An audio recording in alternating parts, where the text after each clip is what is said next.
ஆனா ஒரு பொண்ணு டிவி கேக்கு எதிரா பேசுன்ற ஒரே காரணத்துக்காக மச்சான் தோ சலசலப்பு சத்தம் ஜாஸ்தியா கேக்குது ஃபைனல் டச் அலசின்னு இருக்கிறான்னு நினைக்கிறேன். அந்த பொண்ணை நீங்க இப்படி மனசாட்சி இல்லாம அந்த பொண்ணோட கேரக்டரை டிஃபைன் பண்ணி அந்த பொண்ணோட பேரை கெடுத்து இப்படி நீ ஏமாத்திட்டே, நீ நல்லா இருப்பியா, என் வாழ்க்கையை கெடுத்துட்டியே. எனக்கு சொல்றதுக்கு வேற எதுவுமே வார்த்தைகள் கிடையாது சார். அது நல்லா கத்தியது கதறியது ஊரை கூட்டியது. 3 நாள்ல எனக்கு வந்து என்னை பாம்பு போட்டு கொன்றுவேன் அப்படின்லாம் மிரட்டல் வருது. சிரிப்பா வருதுடா. நான் இங்க மனசு வருத்தத்துல இருக்க, உனக்கு சிரிப்பு போனாங்கடி வந்துருச்சு. இதுவரைக்கும் போன ஆட்சியில நிறைய பாலியல் வன்கொடுமை சம்பவம் நடந்திருக்கு. விளாத்தி சூழல் சம்பவம் கூட. ஆமா சார். கூட மேடம் வந்துட்டு இது மாதிரி கடுமையெல்லாம் பேசணும் கிடையாது. நம்ம ஒரு பக்கம் வண்டியை திருப்புனா அது ஒரு பக்கம் போதடா கடவுளே. அப்பெல்லாம் பேசாத நீங்க திடீர்னு பேசுறீங்க. நீங்க பேசுற மாதிரி தான் நிறைய பேர் பேசினே இருக்காங்க. ஓகேவா? அதே மாதிரி நீங்க சார்ந்த கட்சி, அதாவது அப்போதைக்கு நீங்க ஆதரவு அளித்த கட்சியில இருந்து கூட நிறைய பெண்கள் ஆபாசமா பேசியிருக்காங்க. அப்பெல்லாம் ஜூலியா அவர்கள் இந்த மாதிரி நீங்க பேசவே இல்லை. நீ கேட்ட ஒவ்வொரு கேள்வி என்ன செருப்பால் அடிச்ச மாதிரி இருக்குடா. மாதிரி இல்ல, உண்மையிலே செருப்பால தான் அடிச்சது. அதுக்கப்புறம் தொடர்ந்து அவரை விமர்சிக்கிறீங்க. அவரை உரிமையில கூட நீங்க பேசிருக்கீங்க. ஃபர்ஸ்ட் நீங்க நான் ஒருமையில பேசினேன்னு சொன்னீங்கல்ல, நான் ஒருமையில பேசினேன் அப்படின்னு சொல்றாங்க. நீங்க எல்லா வீடியோ, நான் எந்த வீடியோ டிலீட் பண்ணல சார். கன்ஃபார்ம் தானே? கன்ஃபார்ம். என்னப்பா இப்படி மாட்டிக்கிட்டீல? என்ன பெரம்பூர்ல வானே பாத்துக்கலாம், என்ன உங்களுக்கு கேக்குதா தெளிவா? வானே பாத்துக்கலாம், வாடா பாத்துக்கலாம் நான் சொல்லல. மாட்டிக்கிட்டனா? ஆமாண்ணே. தம்பி படம் காட்டு. வாங்க தம்பி வாங்க, வந்து உங்க படத்தை காட்டுங்க. ஆமா, இது எப்ப எடுத்த? என்ன தரையில பேசலாம், தரையில வருது. லைவ்ல கொஞ்சம் டிலே. அத்தாடி ரொம்ப கொடூரமா பேசிருக்கனே. அத்தாடி ரொம்ப கொடூரமா பேசிருக்கனே. பெரம்பூர்ல வானே பாத்துக்கலாம், என்ன உங்களுக்கு கேக்குதா தெளிவா? வானே பாத்துக்கலாம், வாடா பாத்துக்கலாம் நான் சொல்லல. ஐயா இது நான் கிடையாதுயா, யாரோ மாப்பிங் பண்ணிருக்காங்க. கேட்ட பையன் சார் இந்த பால்சாமி. நிறைய பேர் கேள்விப்பட்டிருப்பீங்க என் மேல நான் கிட்னி திருடிட்டேன் அப்படின்னு வந்து ஒரு புகார் வந்து என் மேல வச்சிருந்தாங்க, ஒரு அவதூறு வச்சிருந்தாங்க. என்னென்ன சொல்றான் பாருங்க, கம்பி கட்டுற கதையெல்லாம் எடுத்து போடுறாங்க. அதாவது திருட்டுனா என்னன்னு தெரியாதவங்க அந்த அவதூறு வச்சிருக்காங்க. ஒருத்தவங்க திருட்டுனா என்ன சார் நீயே சொல்றா?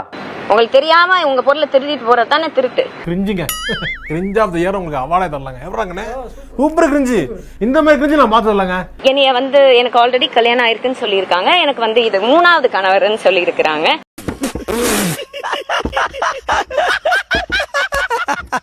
நான் மொத்தமா உடைஞ்சது எங்க தெரியுமா சார்? 3வது புருஷன். ஹலோ வணக்கம், virtual warriors, sorry vulgar warriors. இவர்தான் என்னோட 3வது புருஷன்.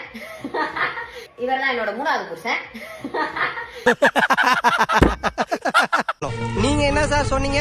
சார் நாங்க 2 பேரும் ஹேண்டில் பண்ணிப்போம். நீங்க எங்களை சுத்தி இருக்கவங்கள யோசிச்சிங்களா?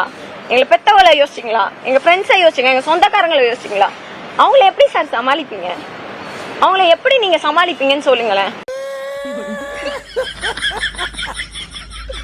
இதே மாதிரி எலெக்ஷன் டைம்ல போய் நீங்க வாட்டில வேற எதுலயும் போய் ஊதி விட்டு வந்துறாங்க. கரெக்டா மரக்கூதியில போய் ஊதிட்டு வாங்க. அப்புறம் உங்க தலைவருக்கு டெபாசிட் இல்லாம போயிட போகுது. தகுதிக்கு மீறி பேசாத. நாங்க உட்காந்து இந்த கல்யாணத்துக்காக அவ்வளவு ஒர்க் ஹார்ட் பண்ணிருக்கோம் சார். எங்க இருந்தோ வந்து ஈஸியா திமுக கிட்ட இருந்து நான் 30 லட்சம் வாங்கிட்டு கல்யாணம் பண்றேன்னு சொல்லிட்டு அவங்க போயிடலாம் சார். அழுதுக்கு இருக்க நீ. அழுகாதா? அந்த ஒரே ஒரு விஷயத்த வச்சு என்னையும் என் கணவரையும் எந்த அளவுக்கு தரக்குறைவா பேசணுமோ, எந்த அளவுக்கு கீழ்த்தரமா பேசணுமோ, எந்த அளவுக்கு மரியாதை இல்லாம பேசணுமோ எல்லாத்தையும் உள்ள வச்சு ஊமடியா அடிச்சது இல்லாம கெட்ட கெட்ட வார்த்தையில காதெல்லாம் கருகிற மாதிரி திட்டுறாங்கடா. என் மேல எந்த தப்பும் இல்ல. எனக்கு மடியில கணம் இல்ல, வழியில பயம் கிடையாது. ஏன்டா கண்ணு கலங்குது? சரி சரி. இன்னைக்கு என்ன பார்த்து ஒவ்வொருத்தரும் கொச்சையா பேசுறதுக்கு நான் கம்ப்ளைண்ட் கொடுத்திருக்கேன். ஏன் வழக்கு பதியல?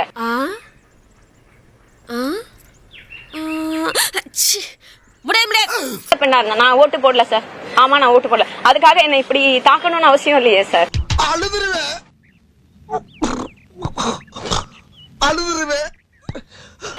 சார் இன்னைக்கு வந்து அவர் சிஎம் மதிப்புக்குரிய மரியாதைக்குரிய சிஎம் விஜய் அண்ணா வந்து சொல்லலாம். அன்னைக்கு வேற பாட்டு பாடின அத பாடு.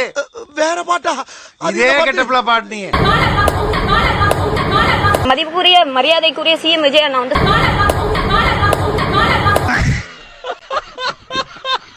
தாயக உறவுகளுக்கு என்னோட வணக்கத்தை வந்து தெரிவிச்சுக்கிறேன். ஒரு வீடியோ ப்ளே பண்றேன், அந்த வீடியோ பாருங்களேன். முதல்ல வந்து இதுல கரண்ட் பிரச்சனை தமிழ்நாட்டுல வந்து அதிகமா இருக்கா அப்படின்னா எஸ், கரண்ட் பிரச்சனை அதிகமா தான் இருக்கு தமிழ்நாட்டுல. இப்ப நாங்க இருக்க வடசென்னை மாதிரியான பகுதிகளில் வந்து இரவு நேரங்கள்ல மின்வெட்டு வந்து ரொம்ப அதிகமா இருக்கு, பார்க்க முடியுது. அதுக்கு அமைச்சர் கொடுத்த பதில் வந்து பொறுப்பான பதில் இல்ல, கருப்பாடு அப்படின்றாரு.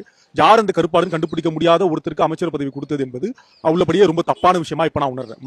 மக்களுக்கு இதுக்கப்புறமாவது அறிவு வரணும்னு நான் நினைக்கிறேன். இப்ப இந்த வீடியோ பார்த்திருப்பீங்க. இந்த வீடியோல பேசுற தம்பி இருக்காப்புல, இந்த தம்பி ஒன்றும் பொதுமக்கள்லாம் கிடையாது, சரிங்களா? இந்த தம்பி வந்துட்டு ஒரு அக்மார் முத்திரை பதித்த பெரிய கொத்தடிமை, 200 ரூபா கொத்தடிமை, சரிங்களா? 200 ரூபா கொடுத்தா என்ன வேணாலும் செய்யும் இந்த கொத்தடிமை, அந்த மாதிரி கொத்தடிமை. இந்த கொத்தடிமை வந்துட்டு ஒரு நெறியாளர் நினைக்கிறேன்.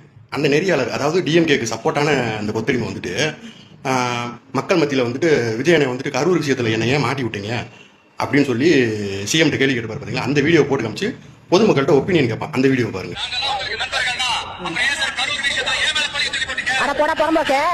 நீ தாண்டா அந்த இடத்துல இருந்து நல்ல தைரியமான ஆம்பளையா இருந்திருந்தா இவன் என்ன பண்ணிருக்கணும்? இவன் வந்து அங்க இருந்து 41 பேர் சாவச்சால இந்த ஏம விஜய் இவன் வந்து என்ன பண்ணிருக்கணும்? அந்த இடத்துல நின்று தைரியமா ஒரு ஆம்பளையா நின்று அந்த 41 பேரையும் அவன் வந்து விசாரிச்சிருக்கணும். இப்ப இந்த பொதுமக்கள்கிட்ட பேசுற ஒப்பீனியன் கேட்கிற வீடியோ பார்த்துப்பீங்க. சரி, இந்த பேசுறதாவது வந்துட்டு பொதுமக்கள் தானே? அது கிடையாது. அது வந்துட்டு திமுக கட்சியில் இருக்கிற அம்மா, அந்த அம்மா வந்துட்டு. சரி, இப்ப இன்னொரு வீடியோ காமிக்கிறேன். இந்த நாய் வந்துட்டு தான் பொன்ராஜை வந்துட்டு பேட்டி எடுத்தது. அந்த வீடியோவும் பாருங்க. எனக்கு தெரியல அந்த அளவுக்கு அன்வர் ராஜாவுக்கு இருந்த துணிச்சல் யாருக்கு இருக்குன்னு எனக்கு தெரியல. இப்ப பாத்தீங்களா, இப்ப வந்துட்டு திமுக கட்சியில இருக்கிற கமல் கூட வந்துட்டு தசாவதாரத்துல 7 கெட்ட தான் போட்டிருக்காரு. இவன் கெட்டப்பே மாத்தாம ஒரு 7, 8, 9, 10 இடத்துல வந்துட்டு பேசிக்கிட்டே இருக்கேன் பொதுமக்கள்ங்கிற மாதிரி. இவனால என்ன செய்யணும் தெரியலடி. அவதூறு பரப்புங்க, அவதூறு பரப்புறதையே பொழப்ப வச்சுட்டு கிடையாதுங்கடா. நீங்க இப்படி ஒவ்வொரு இடமா போய் கூச்சமே இல்லாம டிஎம்கேக்கு முட்டு கொடுக்குறீங்க பாருங்க. அதான்டா உங்களை வந்துட்டு கொத்தடிமன்னு சொல்றோம் நாங்க. என்ன நினைச்சுக்கிட்டு இருக்கீங்க எல்லாரும்? நானும் பல கெட்டப்ப கஷ்டப்பட்டு போட்டு வர்றேன். பார்த்த உடனே பாடி சொல்றா நான் கெட்டப்பக்கு என்னடா மரியாதை? பெரம்பூர்ல வந்து இவர் ஜெயிப்பாரானா ஒரு அது என்ன ஒரு துளி அளவு கூட வாய்ப்பு இல்லை. பெரம்பூர்ல நிக்கிறது ஆதிசேகர்னு ஒரு மனுஷன். அந்த மனுஷன் போன எலெக்ஷன்ல கிட்டத்தட்ட 55,000 ஓட்டு வித்தியாசம். அங்கதான் போய் 55,000 ஓட்டு வித்தியாசத்துல பெரம்பூர்ல ஜெயிச்ச மனுஷனை எதிர்த்து விஜய் போய் நிக்கிறாங்க. என்ன பண்ணுவாங்க நினைச்சிட்டு இருக்க? அங்க வந்து சொல்லிட்டாங்க, எப்பா 0% வாய்ப்பு விஜய்க்கு. பெரம்பூர்ன்றது திமுகவின் கோட்டை. அங்கெல்லாம் போனா கொட்டுதான். கிட்டத்தட்ட 9 வாட்டி திமுக அந்த இடத்துல ஜெயிச்சிருக்கு. ஒரு வாட்டி இவங்க ஜெயிக்கும் போது அந்த டிஃபரன்சஸ் எல்லாம் பாத்தீங்கன்னா கிட்டத்தட்ட 50,000 ஓட்டு, 52,000 ஓட்டு இப்படிதான் இருக்கும். போன வாட்டி 55,000 ஓட்டுல வந்து பாத்தீங்கன்னா ஆதிசேகர். அதே மாதிரி அவரை பத்தி விசாரிச்சாலே அங்க இருக்கிறவங்க எல்லாம் என்ன சொல்றாங்கன்னா, போயிட்டு வந்தாங்க அங்க போயிட்டு நாங்க வந்து பாத்தீங்கன்னா பப்ளிக் பைக்ஸ் எல்லாம் எடுத்தோம். அங்க விசாரிச்சாலே அந்த மனுஷனுக்கு அவ்வளவு நல்ல செல்வாக்கு. ஆதிசேகரா ஒண்ணுன்னா உடனே வந்து நிப்பாருங்க. நீங்க 12 மணிக்கு போன் போட்டாலும் பரவாயில்ல, 1 மணிக்கு நைட்டு போன் போட்டாலும் பரவாயில்ல. அந்த மனுஷன் வந்து காலைல வாக்கிங் எப்படி பண்ணுவாருன்னா தெருவா போவாரா, எதுனா பிரச்சனை இருக்கா, எதுனா பிரச்சனை இருக்கா. ஒரு வீடு அங்கதான் இருக்கு. அதே ஸ்பெஷல் தானே, பெரம்பூர் தான் வீடா இருக்கு. நாங்களும் வீடு வாங்குவோம், நாங்க வீடு வாங்கி ஓட்டு போடுங்க. சோ அந்த மனுஷன் வந்து எக்ஸ்ட்ரீம் ஃபீல்ட் இருக்கிறான். கட்சி நபர்கள் மத்தியிலும் வந்து நல்ல பேரு. எல்லாருமே வந்து தற்றம் தூக்குறோம்ட்டாங்க. ஆதிசேகர் அனௌன்ஸ் பண்ண உடனே தற்றம் தூக்குறோம் திருப்பியும். கடல் நீரும் உப்புத்தான், கண்ணீரும் உப்புத்தான்.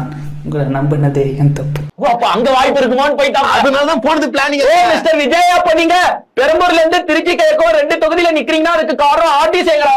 ஆதிசேகர் தான் உங்களை பயமுத்திருக்காரு. பெரம்பூர்ல ஆதிசேகர் நிக்கிறாரு, நம்மள தோக்கச்சிருவாரு பயந்துக்கு தான் பாத்தீங்கன்னா இந்த மனுஷன் 2 தொகுதியில நிக்கிறாரு. நண்பர்களே, அசையாத மரம் ஒன்று உய்ந்ததுக்கு